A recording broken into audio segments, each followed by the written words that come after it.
Question है। Sir जो अभी सर जो आपने सर ट्रांसफॉर्मेशन अभी तक कराए थे, तो क्या है हाँ। कि ट्रांसफॉर्मेशन के कोर्सेज में ना सर थोड़ा डिफिकल्टी होगी, मतलब उतना इजीली हो नहीं पा रहा है, फिर तो थोड़ा एआई से हिंट लेना पड़ रहा है या वैसे करके, मतलब डायरेक्ट नहीं हो पा रहा, मतलब हम्म।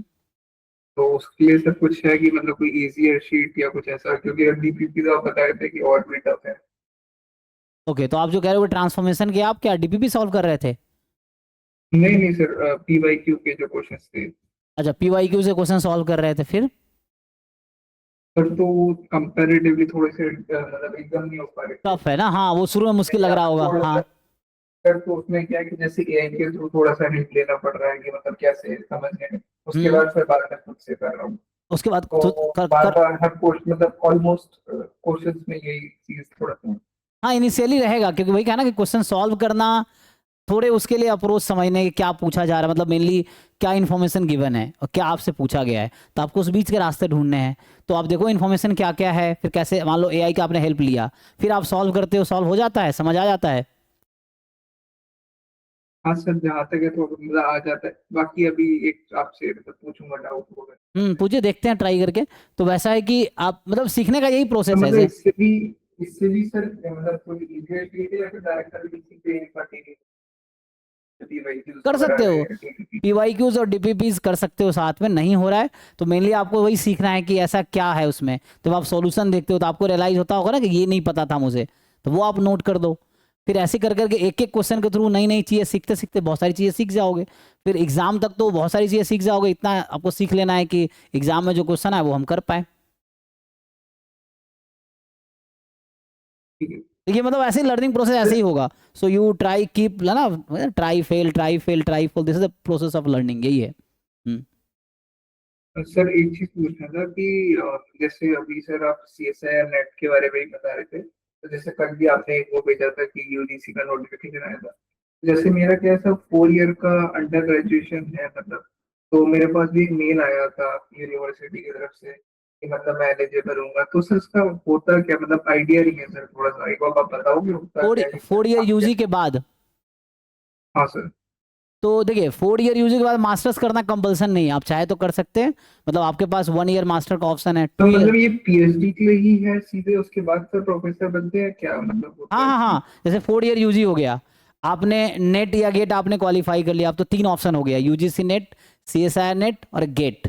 तो ये तीनों हैं पीएचडी एडमिशन के लिए। ठीक है, तो आपको मान लो पीएचडी करना है 4 ईयर यूजी के बाद ही, तो आप इन तीनों में से एग्जाम में तीनों क्वालिफाई कर लो। तीनों हो गया मान लो क्वालिफाई, तो मेनली गेट आईआईटीज और एनआईटीज में ही एक्सेप्ट होती हैं पीएचडी एडमिशन के लिए, यूनिवर्सिटीज में यूजीसी और सीएसआईआर का एग्जाम एक्सेप्ट होगा, ये है। तो आप डायरेक्ट पीएचडी कर सकते हो, पीएचडी आपका हो गया तो आप असिस्टेंट प्रोफेसर बन सकते हो। और यूजीसी या सीएसआई नेट एक बार क्वालिफाई कर लिया तो लाइफ टाइम असिस्टेंट प्रोफेसर बनने के लिए एलिजिबल हो, मतलब वो जो सर्टिफिकेट है, मतलब एक बार क्वालिफाई कर लिया तो लाइफ टाइम वैलिड है असिस्टेंट प्रोफेसर के लिए, ऐसा सर है। जैसे गेट भी होता है ना पीएचडी के लिए, हाँ, तो द इसमें और गेट, इसमें अंतर क्या होता है? जैसे ये बात कर रहे थे ना हम लोग, देखिए गेट स्टैटिस्टिक्स है, तो ये क्वालिफाई, इसके थ्रू भी पीएचडी में एडमिशन होगा आईआईटीज में। ठीक है, यूजीसी नेट स्टैटिस्टिक्स हैं। तो ये 3 अलग अलग एग्जाम है, मतलब सिर्फ 3 अलग अलग डोर्स हैं पीएचडी एडमिशन के लिए, तो you can choose either of the doors, okay. है ना, मतलब 3 डोर है आपके पास, 3 रास्ते हैं आपके, अलग अलग रास्ते हैं। एक गेट स्टैटिस्टिक्स का रास्ता है, यूजीसी नेट स्टैटिस्टिक्स का रास्ता है, सीएसआई नेट मैथमेटिकल साइंस का रास्ता है। तीनों क्वालिफाई में, तीनों में से एक भी आपका क्वालिफाई है, so you based on that score you can apply for PhD admission.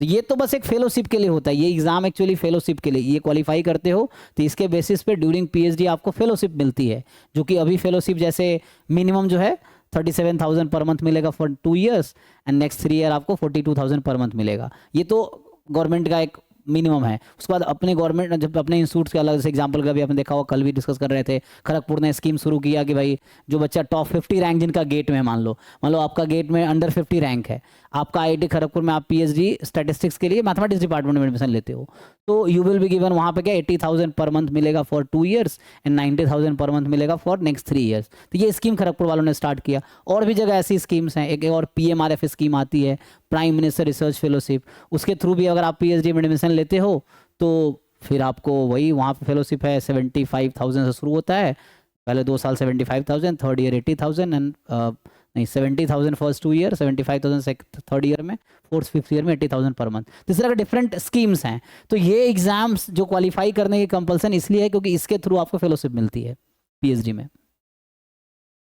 वैसा फिर बाद में जब असिस्टेंट प्रोफेसर का जॉब आता है तो उसमें भी ये एलिजिबिलिटी है कि ये क्वालिफाई रहेगा तो आप एमएससी प्लस इनमें से क्वालिफाई है मेनली ये दोनों, तो आप प्रोफेसर बन सकते हो। लेकिन अगर आपने पीएचडी कर लिया किसी तरीके से, बहुत जगह पीएचडी बिना एग्जाम्स के भी हो जाता है, यूनिवर्सिटी अपना एंट्रेंस लेती है और उसके बेसिस पे आप एडमिशन ले लिए बिना इनमें से कोई एग्जाम क्वालिफाई किए, तो एक बार पीएचडी कंप्लीट हो गया तो नेट की कोई ज़रूरत नहीं है, फिर बिना नेट के भी आप असिस्टेंट प्रोफेसर बन सकते हो। मतलब इन एग्जाम्स की रिक्वायरमेंट असिस्टेंट प्रोफेसर में तब तक है जब तक कि आपकी पीएचडी नहीं हुई है।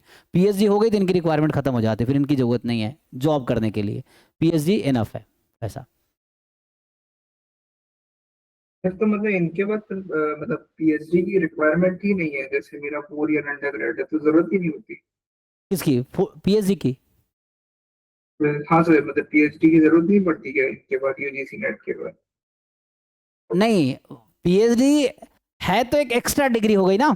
जैसे अभी गवर्नमेंट का जो नॉर्म्स है असिस्टेंट प्रोफेसर बनने के लिए, जैसे मैं अभी जहाँ कॉलेज में हूँ तो वहाँ जब मैंने ज्वाइन किया तो मेरी डिग्री कंप्लीट नहीं हुई थी पीएचडी की, मैं जस्ट थीसिस सबमिट किया था। उस थीसिस सबमिट के बाद फिर वो थीसिस रिव्यू में जाता है, रिव्यू होके आता है, फिर वो डिफेंस सेमिनार होता है जो कि वाइवा वोस होता है, उसके बाद डिग्री मिलती है।